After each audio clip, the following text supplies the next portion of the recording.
Good morning students, welcome to my channel. இன்னைக்கு நம்ம என்ன பார்க்க போறோம்னா 11th standard biology biozoology chapter 3 tissue level of organizationல connective tissue ஓட study plan 2 நம்ம பார்க்க போறோம். ஆல்ரெடி வந்து epithelial tissue நம்ம பார்த்தாச்சு. அதோட 2 mark 3 mark 5 mark அதோட one words எல்லாமே நம்ம பார்த்துட்டோம். இப்போ நம்ம என்ன பார்க்க போறோம்னா connective tissue பார்க்க போறோமா.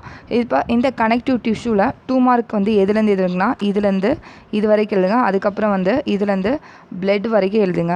connective டிஷ்யூனா என்ன சொல்கிறாங்கன்னா மீசோடம் லேயர்லேருந்து டெவலப் ஆகுது. அது ஒய்ட்லி டிஸ்ட்ரிபியூட்டட் இந்த பாடின்னு சொல்கிறாங்க. அதில் கனெக்டிவ் டிஷ்யூனா இதில் என்னென்னலாம் இருக்குன்னா ஃபேட், ஃபைப்ரஸ் டிஷ்யூ அண்ட் லிகாமெண்ட்ஸ் இருக்குன்றாங்க. அதுக்கப்புறம் கார்ட்லேஜ், போன் அண்ட் பிளட் இதெல்லாமே கனெக்டிவ் டிஷ்யூவில் இருக்கும்ன்றதை சொல்கிறாங்க. ஓகேவா, இது ஒரு 2 mark கொஸ்டின் கனெக்டிவ் டிஷ்யூ. நம்ம வந்து ஆல்ரெடி இந்த லெசனுக்குரிய வீடியோஸ் எல்லாமே நாங்கள் இந்த சேனலில் அப்லோட் பண்ணியிருக்கோம். உங்களுக்கு டவுட்னா அந்த வீடியோஸ் போய் நீங்கள் பார்த்துக்கலாம். நெக்ஸ்ட்டு வந்து ஃபங்க்ஷன் ஆஃப் கனெக்டிவ் டிஷ்யூன்னு சொன்னாங்கன்னா இதுலேருந்து இது வரைக்கும் நீங்கள் எழுதுங்க. இதில் ஃபங்க்ஷன் ஆஃப் கனெக்டிவ் டிஷ்யூ என்னென்னலாம் சொல்கிறாங்கன்னா binding and support, protection, insulation and transportation of சப்ஸ்டன்ஸை பைண்ட் பண்ணுறதுக்கு, சப்போர்ட் பண்ணுறதுக்கு, ப்ரொடக்ஷன் அதை வந்து ப்ரொடெக்ட் பண்ணுறதுக்கு, இன்சுலேஷன் ஓகேவா, அதுக்கப்புறம் ரெகுலேட் இன்சுலேஷனாக பாடி டெம்பரேச்சரை கண்ட்ரோல் பண்ணுறது, அதுக்கப்புறம் வந்து டிரான்ஸ்போர்ட்டேஷன் சப்ஸ்டன்ஸை டிரான்ஸ்போர்ட் பண்ணும். ஓகேவா, என்னென்ன சப்ஸ்டன்ஸ் இருக்கோ அதை டிரான்ஸ்போர்ட் பண்ணும். இதெல்லாமே என்ன சொல்கிறாங்கன்னா கனெக்டிவ் டிஷ்யூவோட ஃபங்க்ஷன்றதை சொல்கிறாங்க. நெக்ஸ்ட்டு வந்து என்னென்னா இந்த கனெக்டிவ் டிஷ்யூவோட ஃப்ளோ சார்ட் பார்க்க போகிறோம். இது ஒரு 3 mark மாதிரி கேட்டாங்கன்னா 3 markல கேட்டாங்கன்னா கண்டிப்பாக நீங்கள் எழுதுங்க இந்த ஃப்ளோ சார்ட்டில். கனெக்டிவ் டிஷ்யூவில் 3 types ஆஃப் கனெக்டிவ் டிஷ்யூ இருக்குது. Loose connective tissue, dense connective tissue and specialised connective tissue. Loose connective டிஷ்யூவில் அதில் ஒரு type areolar tissue, adipose tissue, reticular tissue இருக்குது. டென்ஸ் கனெக்டிவ் டிஷ்யூவில் dense regular, dense irregular, elastic. Specialised connective டிஷ்யூவில் cartilage, bone and blood இருக்குது. ஓகேவா, இதெல்லாமே ஒரு கிளாஸிஃபிகேஷனாக சொல்லியிருக்காங்க. அதை தான் வந்து இங்கே டீட்டெயிலாக எக்ஸ்பிளைன் பண்ணியிருக்காங்க. இதோட கனெக்டிவ் டிஷ்யூவோட காம்பனன்ட்ஸ் என்னென்ன அப்படிங்கிற அதை நீங்கள் எழுதினாலே போதும். அதுக்கப்புறம் இந்த கனெக்டிவ் டிஷ்யூவில் 3 மெயின்ஸ் காம்போனன்ட்ஸ் இருக்குது. ஓகேவா, அதுக்கப்புறம் டைப்ஸ் ஆஃப் அதில் தான் நெக்ஸ்ட்டு தான் 3 types of fibres. Connective tissue 2 typesன்னு சொல்லியிருக்காங்க. இதில் ஃபஸ்ட்டு காம்போனன்ட்ஸ் வந்து இதுலேருந்து இது வரைக்கும் எழுதுங்க. இதில் கனெக்டிவ் டிஷ்யூவில் 3 மெயின் காம்போனன்ட்ஸ் இருக்குது. என்னென்னலாம் ஃபைபர், கிரவுண்ட் சப்ஸ்டன்ஸ் அண்ட் செல்லுன்றாங்க. இது ஒரு முன்னாடி பார்த்து வச்சுக்கோங்க. Fibre of connective tissue, fibre of connective டிஷ்யூவில் ஃபைபர்ஸ் இருக்குது. அது என்னம்மா சப்போர்ட் பண்ணுன்றதை சொல்கிறாங்க. அதுக்கப்புறம் 3 types of fibres found in connective tissue matrix. அந்த ஃபைபரில் 3 types ஆஃப் ஃபைபர் இருக்குது. அதில் என்னென்னா collagen, elastic and reticular fibres. இதை பார்த்து வச்சுக்கோங்க ஒன் வேர்டுக்கு. கனெக்டிவ் டிஷ்யூவில் 3 types ஆஃப் ஃபைபர்ஸ் இருக்குது. அதில் ஃபைபர்ஸ் தான் என்ன பண்ணு சொல்கிறாங்க சப்போர்ட் பண்ணுன்றாங்க. அதுக்கப்புறம் அந்த 3 types ஆஃப் ஃபைபர்ஸ் என்னென்ன சொல்கிறாங்கன்னா collagen, elastic and reticular fibres. இது வேறு. அதில் 3 மெயின் காம்போனன்ட்ஸில் தான் fibre, ground substance and cells. ஓகேவா, அந்த ஃபைபரில் தான் 3 types ஆஃப் ஃபைபரை சொல்லியிருக்காங்க. Connective tissue 3 types of connective டிஷ்யூன்னு கேட்டாங்கன்னா இதுலேருந்து இது வரைக்கும் எழுதுங்க. லூஸ் கனெக்டிவ் டிஷ்யூவில் areolar, adipose, reticular. Dense connective டிஷ்யூவில் dense regular, dense irregular, elastic. Specialised connective டிஷ்யூவில் கார்ட்லேஜ், போன் அண்ட் பிளட். இதெல்லாமே கண்டிப்பாக நீங்கள் மென்ஷன் பண்ணுங்கள். இப்படி எழுதினாலும் ஓகே, அந்த ஃப்ளோ சார்ட் மாதிரி எழுதினாலும் ஓகே. ஆனால் ஃப்ளோ சார்ட்டாக எழுதிங்க, அது பார்க்குறதுக்கு கொஞ்சம் நீட்டாக இருக்கும். இது வந்து 3 mark கொஸ்டினுக்கு பார்த்துக்கோங்க. 3 mark ஆர் 2 mark எப்படி வேணால் அவங்க கேட்கலாம். இப்போ நெக்ஸ்ட்டு 5 mark கொஸ்டின்ஸ்க்கு லூஸ் கனெக்டிவ் டிஷ்யூ கேட்டாங்கன்னா இது 5 mark கொஸ்டின்ஸ். இந்த பேரா ஃபுல்லாக நீங்கள் எழுதணும். இந்த cells and fibres are loosely arranged. இந்த கிரவுண்ட் சப்ஸ்டன்ஸில் செமி ஃப்ளூயிடாக அந்த செல்ஸும் ஃபைபர்ஸும் அரேஞ்ச் ஆகிருக்கும், லூஸாக அரேஞ்ச் ஆகிருக்கும். அதை ஏரோலர் கனெக்டிவ் டிஷ்யூ எங்கே இருக்குன்னு சொல்கிறாங்கன்னா ஸ்கின் கீழே. அது என்ன பண்ணுது, act as a reservoir of water and சால்ட்ஸை சேர்த்து வைக்கிது ஃபார் சரௌண்டிங் பாடி டிஷ்யூ. அதனால் இது என்ன சொல்கிறாங்க டிஷ்யூ ஃப்ளூயிடுன்றதை சொல்கிறாங்க ஏரோலர் கனெக்டிவ் டிஷ்யூவாக. இதில் வந்து என்னென்ன இருக்கலாம் ஃபிப்ரோபிளாஸ்ட், மேக்ரோஃபேஜஸ் அண்ட் மாஸ்ட் செல்ஸ் இருக்குன்றதை மென்ஷன் பண்ணுறாங்க. இப்போ தனியாக ஏரோலர் கனெக்டிவ் டிஷ்யூ தனியாக கேட்டாங்கன்னா இதை நீங்கள் எழுதுங்க. ஓகேவா, ஸ்கின்க்கு கீழே ப்ரெசண்ட்டாக இருக்குது. ஆனால் லூஸ் கனெக்டிவ் டிஷ்யூவோட டைப்ஸ் தான் ஏரோலர், அடிப்போஸ் அண்ட் ரெட்டிகுலார். ஆனால் லூஸ் கனெக்டிவ் டிஷ்யூ எப்படி இருக்குமா, செல்ஸ் அண்ட் ஃபைபர்ஸ் எல்லாமே லூஸாக அக்ரிகேட் ஆகிருக்கும், அரேஞ்ச் ஆகிருக்குன்றாங்க. அது எப்படி இருக்குமா, கிரவுண்ட் சப்ஸ்டன்ஸ் செமி ஃப்ளூயிடாக இருக்குன்றத சொல்கிறாங்க. இப்போ தனியாக லூஸ் கனெக்டிவ் டிஷ்யூன்னு கேட்டாங்கன்னா லூஸ் கனெக்டிவ் டிஷ்யூனா என்னன்னு எழுதிட்டு அந்த டைப்ஸ் இருக்குல்ல அதை மட்டும் நீங்கள் மென்ஷன் பண்ணால் போதும். 2 மார்க்கு இல்லை 3 மார்க்குக்கு. தனியாக ஏரோலர் கனெக்டிவ் டிஷ்யூவை மென்ஷன் பண்ணுங்கன்னா இதை ஃபுல்லாக நீங்கள் எழுதணும் 3 மார்க்குக்கு. ஓகேவா, 3 மார்க் ஆர் 2 மார்க் எது வேணால் அவங்க கேட்கலாம். நெக்ஸ்ட் இந்த டயக்ராம் பார்த்து வச்சுக்கோங்க. Next adipose tissue. Adipose tissue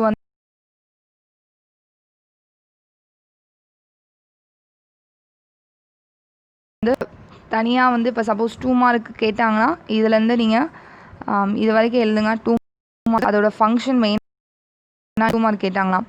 adipose tissue வந்து ஏரோலர் டிஷ்யூ மாதிரி தான் ஸ்ட்ரக்சர்லையும் ஃபங்க்ஷன்லையும், அதுவும் ஸ்கின்னுக்கு கீழே தான் லொக்கேட் ஆகிருக்குமா. Adipocytes commonly call adipose of fat cell. One word பார்த்து வச்சுக்கோங்க. அடிப்போசைட்ஸ் காமன்லி கால்டு. அடிப்போசைட்ஸை வந்து எப்படி சொல்கிறாங்க, அடிப்போஸ் ஆர் ஃபேட் செல்ஸுன்றதை சொல்கிறாங்க. இந்த செல் என்ன பண்ணுமா, ஃபேட்டை ஸ்டோர் பண்ணிக்குமா. எக்ஸஸ் ஆஃப் நியூட்ரியன்ஸ் இருந்தால் உடனே வந்து அதை யூட்டிலைஸ் பண்ணிக்காது. அதை என்ன பண்ணுமா, ஃபேட்டும் அதை வந்து டிஷ்யூவில் ஸ்டோர் பண்ணுன்றத சொல்கிறாங்க. இதை தான் இங்கே சொல்லியிருக்காங்க. அடிப்போஸ் டிஷ்யூ வந்து ஹை மெட்டபாலிக் ஆக்டிவிட்டியாக இருக்குமா. ஃபாஸ்டிங் கண்டிஷனில் இருக்கும்போது இந்த செல் வந்து என்ன பண்ணுது, மெயின்டைன் பண்ணுது. ஃபாஸ்டிங் கண்டிஷனில் இருக்கும்போது இந்த ஸ்டோர் பண்ணுற எனர்ஜி ஸ்டோர் ஆகிருக்கலாம், அது வந்து என்ன பண்ணுறாங்க, அதான் யூஸ்ஃபுல்லாக ஆகுன்றத சொல்கிறாங்க. ஃபியூயலாக யூஸ் ஆகுது ஒயில் ஃபாஸ்டிங் அப்போது. இந்த அடிப்போஸ் டிஷ்யூவில் என்ன டிஷ்யூ இருக்குன்னா எங்கே இருக்குன்னா, அடிப்போஸ் டிஷ்யூ ஃபவுண்ட் இன் சப்குட்டானியஸ் டிஷ்யூவில் இருக்கும். அது வந்து எங்கன்னா கிட்னி, ஹைபால் அண்ட் ஹார்ட். இந்த பாயிண்ட்டையும் எழுதிக்கோங்க. அந்த அடிப்போஸ் டிஷ்யூ கேட்டால் 2 மார்க்குக்கு. 5 மார்க்குக்கு நீங்கள் ஃபுல்லாக தான் எழுதணும். இந்த அடிப்போஸ் டிஷ்யூவை இன்னொரு பேரில் என்ன சொல்கிறாங்கன்னா white fat or white adipose tissue தான் சொல்கிறாங்க அடிப்போஸ் டிஷ்யூவை. Next adipose tissue which contain abundant bacteria. ஒரு 2 mark கொஸ்டின் ப்ரௌன் ஃபேட்டாக ப்ரௌன் அடிப்போஸ் டிஷ்யூன்னு சொன்னாங்கன்னா இதிலேருந்து இது வரைக்கும் எழுதணும் 2 மார்க் கொஸ்டின்.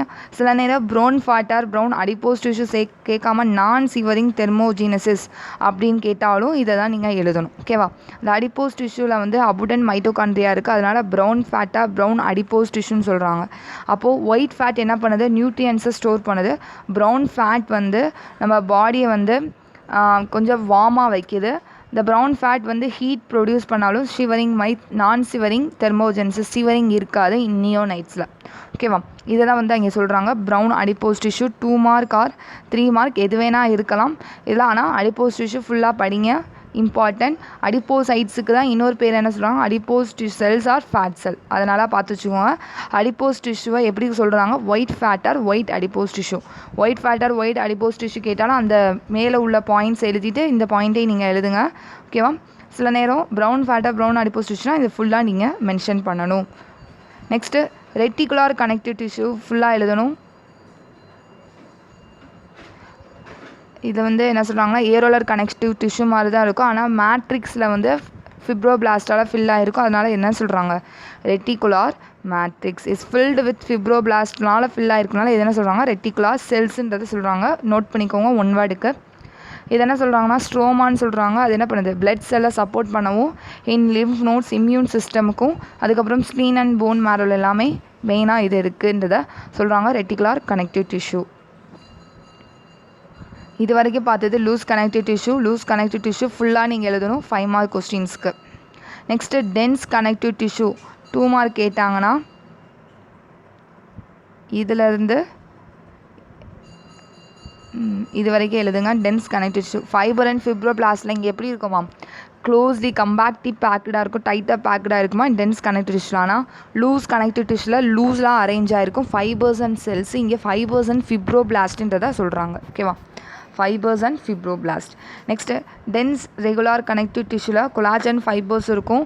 அது வந்து எப்படி இருக்குமா, அரேஞ்சு பேரலாக அது அரேஞ்சாக இருக்குமா, டிஷ்யூஸ் பண்டில்ஸ் மாதிரி அது அரேஞ்சாக இருக்கும். டென்ஸ் ரெகுலார் டிஷ்யூ அதில் வந்து மேஜர் செல் டைப் என்ன சொல்கிறாங்க, டென்ஸ் ரெகுலாரில் ஃபிப்ரோபிளாஸ்ட். ஓகேவா, தனியாக டென்ஸ் ரெகுலார் கனெக்டிவ் டிஷ்யூ கேட்டால் இது எழுதுங்க. நம்ம பார்த்தது டென்ஸ் கனெக்டிவ் டிஷ்யூனா என்னன்னு கேட்டால் இது வரைக்கும் இதுலேருந்து இது வரைக்கும் நீங்கள் எழுதணும் 2 மார்க்குக்கு. தனியாக டென்ஸ் ரெகுலார் கனெக்டிவ் டிஷ்யூன்னு சொன்னாங்கன்னா இதிலேருந்து இதிலேருந்து இதுக்கு வரைக்கும் கூட எழுதுங்க, 3 மார்க்கு சப்போஸ் கேட்டால். ஓகேவா? இந்த மேஜர் செல் என்ன சொல்கிறாங்க, இது பேரலாக அரேஞ்ச் ஆகிருக்கும். இதோட மேஜர் செல் டைப் வந்து ஃபிப்ரோபிளாஸ்ட்ன்றது சொல்கிறாங்க. இது வந்து மசில்ஸ்லையும் போன்லையும் அட்டாச் ஆகிருக்குமா. புல்லிங் ஃபோர்ஸ் வந்து ஒரு டைரெக்ஷனில் தான் இதை அப்ளை பண்ண முடியுன்றதை சொல்கிறாங்க. நான் வந்து எப்படின்னா லைன் பை லைன் ரீட் பண்ணாமல் நான் ஓவராலாக சொல்கிறேன். நீங்கள் இப்போ சொன்னோம்னா உங்களுக்கு வந்து ஈஸியாக அண்டர்ஸ்டாண்ட் ஆகும். இந்த கனெக்டிவ் டிஷ்யூ வந்து டெண்டான்ஸில் இதாக இருக்கனால ஸ்கெலிட் மசில் டு போன் அட்டாச் ஆகிருக்கும். அதே மாதிரி லிகாமான்ஸ்டாக என்ன சொல்கிறாங்க, ஒன் போன் டு அனதர். போனும் அட்டாச்மெண்ட் ஆகிருக்கிறத லிகாமான்ஸ்னு சொல்லுவாங்க. டெண்டான்ஸ்னால் மசில்ஸும் போனும் அட்டாச் ஆகிருக்கிறத டெண்டான்ஸ்னு சொல்லுவாங்க. இது வரைக்கும் dense regular connective tissue. Next dense irregular connective tissue. இதை ஒன் வேர்டாக பார்த்து வச்சுக்கோங்க. டெண்டான்ஸ்னால் muscles to bone attach, muscles to bone. டெண்டான்ஸ்னால் it attach skeleton muscle to bone. லிகாமான்ஸ்னால் attach one bone to another. One வேர்டுக்கு பார்த்து வச்சுக்கோங்க. நெக்ஸ்ட்டு டென்ஸ் ரெகுலார் கனெக்டிவ் டிஷ்யூனா என்ன சொல்கிறாங்கன்னா, இதில் வந்து திக்காக இருக்குமா. ஓகேவா? திக்காக பண்டிலாக இருக்கும். கொலாஜன் ஃபைபர்ஸ் எல்லாமே ஃபிப்ரோபிளாஸ்ட். ஆனால் அரேஞ்ச் வந்து அங்கே பேரலாக அரேஞ்ச் ஆகிருக்குன்னு பார்த்தா ரெகுலர், இங்கே பேரலாக அரேஞ்ச் ஆகிருக்காது, இர்ரெகுலராக அரேஞ்ச் ஆகிருக்கும். இதோட மேஜர் செல் டைப் ஃபிப்ரோபிளாஸ்ட் தான். இதில் வந்து மெனி டைரக்ஷனில் நம்ம எக்ஸ்டெண்ட் பண்ணலாம். ஓகேவா? இதில் வந்து ஸ்ட்ரக்சரல் ஸ்ட்ரென்த் ப்ரொவைட் பண்ணலாம். ஆனால் டென்ஸ் ரெகுலார் டிஷ்யூவில் ஒரே ஒரு டைரக்ஷனில் மட்டும்தான் அது புல்லிங் ஃபோர்ஸ் இருக்குன்ற சொல்கிறாங்க. இதில் எலாஸ்டிக் ஃபைபர்ஸும் ப்ரெசென்ட் ஆகிருக்குன்றாங்க. இது எங்கெங்கெல்லாம் ஃபவுண்ட் ஆகிருக்குமா, ஸ்கின், லெதரி டெர்மிஸ், அதுக்கப்புறம் ஆர்கன்ஸில் kidney, bones, cartilage, muscles and nerves and ஜாயின்ஸில் இருக்கும் சொல்கிறாங்க. டென்ஸ் இர்ரெகுலர் கனெக்டிவ் டிஷ்யூ தனியாக கேட்டாங்கன்னா இது வரைக்கும் நீங்கள் எழுதுங்க. ஓகேவா? இது வரைக்கும் கூட எழுதலாம். 2 மார்க் 3 மார்க்குக்கு மெயினான பாயிண்ட்ஸ் கண்டிப்பாக எழுதணும். அதுக்கப்புறம் இது நம்ம 2 டைப் பார்த்தாச்சு, dense regular, dense irregular. Elastic connective tissue பார்க்க போகிறோம். எலாஸ்டிக் கனெக்டிவ் டிஷ்யூ இதுலேருந்து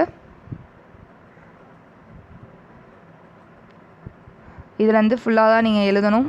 எப்படி கேட்டாலுமே நீங்கள் ஃபுல்லாக எழுதுகிற மாதிரி தான் இருக்கும். இதில் வந்து எலாஸ்டிக் ஃபைபர்ஸ் நிறையா இருக்கும். அதே மாதிரி டிஷ்யூவை வந்து ரீகாயில் சுருள் மாதிரி இருக்குமா ஸ்ட்ரெச் பண்ணும்போது. ஓகேவா? அதுக்கப்புறம் வந்து ஃப்ளோ ஆஃப் பிளட் ஃப்ளோ ஆகுது. அதுக்கப்புறம் recoil of lungs following inspiration பண்ணும்போது ரீகாயில்ஸ் ஆகுன்றாங்க. அதுக்கப்புறம் வந்து லார்ஜ் ஆர்ட்ரிஸ் அதோட வாலில் ஃபவுண்ட் ஆகிருக்கும் எலாஸ்டிக் இது. அதுக்கப்புறம் லிகமான்ஸ் அசோசியேட்டட் வெர்டிபிரல் காலம்லையும் பிராங்கியல் டியூப்லையும் இந்த டிஷ்யூ ப்ரெசென்ட் ஆகிருக்குன்றதை சொல்கிறாங்க. ஓகேவா? இது வந்து என்ன சொல்கிறாங்க, elastic connective tissue. Elastic connective tissue ஃபுல்லாக எழுதணும். நம்ம பார்த்தாச்சு டென்ஸ் கனெக்டிவ் டிஷ்யூவில் dense regular, dense irregular, elastic connective tissue. Dense ரெகுலார்னால் என்ன சொல்கிறாங்க, பேரலாக அரேஞ்ச் ஆகிருக்கும். அதில் லூஸ் கனெக்டிவ் டிஷ்யூவில் தான் 3 டைப் பார்த்தோம். Dense regular, dense irregular, elastic. லூஸாக வந்து அந்த கனெக்டிவ் டிஷ்யூவில் அந்த ஃபைபர்ஸ் அண்ட் ஃபிப்ரோபிளாஸ்ட் அரேஞ்ச் ஆகிருக்கும். சாரி நான் மாற்றி சொல்லிட்டேன். லூஸ் கனெக்டிவ் டிஷ்யூன்னு சொல்லிட்டேன். டென்ஸ் கனெக்டிவ் டிஷ்யூவில் ஃபைபர் அண்ட் ஃபிப்ரோபிளாஸ்ட் கம்பேக்டாக க்ளோஸ்லி பேக்கடாக இருக்கும். அதில் தான் 3 டைப் சொல்கிறாங்க, டென்ஸ் ரெகுலார், டென்ஸ் இர்ரெகுலார், எலாஸ்டிக்கா. டென்ஸ் ரெகுலாரில் தான் பேரலாக பண்டில்ஸ்லாம் அரேஞ்ச் ஆகிருக்கும். ஆனால் டென்ஸ் இர்ரெகுலாரில் என்ன சொல்கிறாங்க, அது வந்து இர்ரெகுலராக அரேஞ்ச் ஆகிருக்குன்றாங்க. இதில் மேஜர் செல் டைப் 2லேயுமே ஃபிப்ரோபிளாஸ்ட் தான். ஓகேவா? ஆனால் டென்ஸ் ரெகுலாரில் அதில் வந்து ஒரே ஒரு டைரக்ஷனில் தான் புல்லிங் ஃபோர்ஸ் இருக்கும். ஆனால் டென்ஸ் இர்ரெகுலாரில் மெனி டைரக்ஷனில் இருக்குன்றதை சொல்கிறாங்க. நெக்ஸ்ட்டு வந்து கனெக்டிவ் டிஷ்யூ வந்து டெண்டான்ஸில் ப்ரெசென்ட் ஆயிருந்துச்சுன்னா அது ஸ்கெலிட்டல் மசில் டு போன். அதுக்கப்புறம் லிகாமன்ஸ் அட்டாச் போன் டு அனதர். ஓகேவா? போனுக்கும் அட்டாச் ஆகிருக்கும். அந்த இதுலேயும் இருக்கும் ரெகுலார் டிஷ்யூ. அதுக்கப்புறம் டெண்டான்ஸ்லேயும் ப்ரெசென்ட் ஆகிருக்குன்றதை சொல்கிறாங்க. நெக்ஸ்ட்டு தான் டென்ஸ் இர்ரெகுலார். இதில் வந்து organs, kidney, bone, cartilage, muscles, nerves and ஜாயின்ஸில் எல்லாமே இருக்குன்றத சொல்கிறாங்க. அதுக்கப்புறம் எலாஸ்டிக் டிஷ்யூவில் மெயினாக high proportion of elastic fibres தான் மெயினாக ப்ரெசென்ட்டாக இருக்கும்.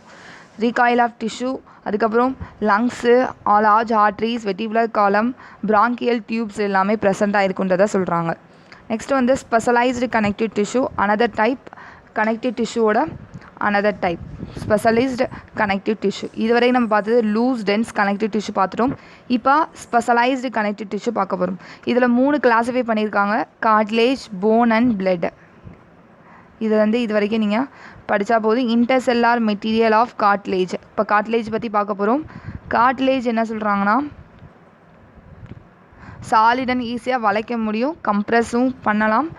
ஓகேவா?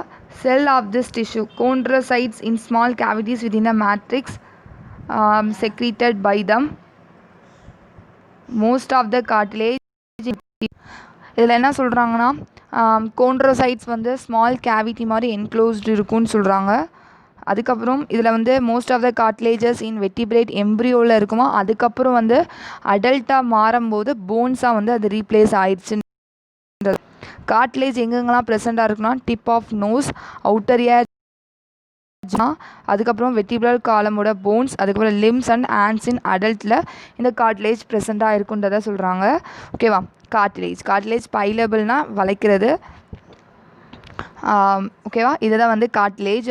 நெக்ஸ்ட் வந்து போன் வந்து ஹார்டாக இருக்கும், ஈஸியாக வந்து வளைக்க முடியாது. ஆனால் வந்து அதில் வந்து என்ன சொல்கிறாங்க, கால்சியம் சால்ட்ஸ் ப்ரெசென்ட்டாக இருக்குன்றதை சொல்கிறாங்க. கார்ட்லேஜ் இதிலேருந்து இது வரைக்கும் எழுதிக்கோங்க, சும்மா பார்த்து வச்சுக்கோங்க என்னென்ன. நெக்ஸ்ட்டு போன் ஹார்டாக இருக்கும், நான் பலவே கால்சியம் சால்ட்ஸ் இருக்குன்றதை சொல்கிறாங்க.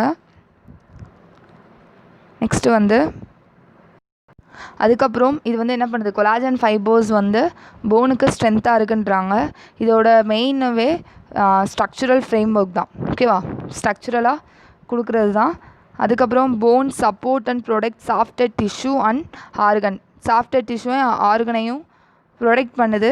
அதுக்கப்புறம் போன் செல்ஸ் எஸ்டியோசைட்ஸ் கண்டிப்பாக கேட்பாங்க ஒன் வேர்டு. அந்த இது வந்து எங்கன்னா அந்த ஸ்பேசஸ் இருக்கிற இடத்துல போய் இந்த செல்ஸ் ப்ரெசென்ட்டாக இருக்குன்னா இது என்ன சொல்கிறாங்க, லாக்குனேன்றதை சொல்கிறாங்க. அதுக்கப்புறம் limb bones, long bone of legs serve weight bearing function, நம்மளோட வெயிட் எல்லாமே தாங்குறது.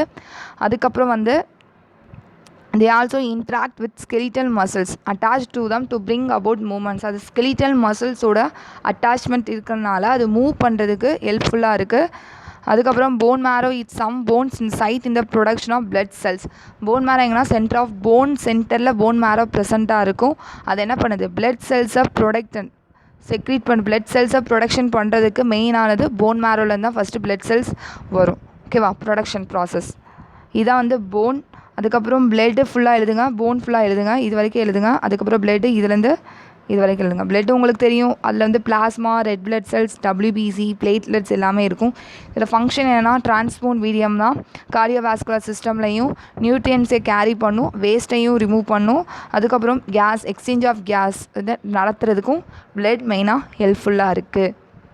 ஓகே ஸ்டூடெண்ட்ஸ், இது வரைக்கும் நம்ம கனெக்டிவ் டிஷ்யூ பார்த்துட்டோம். அதில் உள்ள இம்பார்ட்டண்ட் கொஸ்டின்ஸ் எல்லாமே பார்த்தாச்சு. உங்களுக்கு இதுக்குரிய ரிலேட்டட் வீடியோஸ் வேணும்னா அந்த ப்ளேலிஸ்ட்டில் போய் செக் பண்ணி பாருங்கள். டிஸ்கிரிப்ஷன் லிங்க்லையும் நாங்கள் வச்சுருப்போம், அதுலேயும் நீங்கள் பாருங்கள். ஓகேவா. Thank you students. இந்த சேனலை மறக்காமல் சப்ஸ்கிரைப் பண்ணுங்கள், உங்கள் ஃப்ரெண்ட்ஸ்க்கு ஷேர் பண்ணுங்கள், கமெண்ட் பண்ணுங்கள். தேங்க்யூ ஸ்டூடெண்ட்ஸ், தேங்க்ஸ் ஃபார் வாட்சிங். மறக்காமல் இந்த சேனலை சப்ஸ்கிரைப் பண்ணுங்கள்.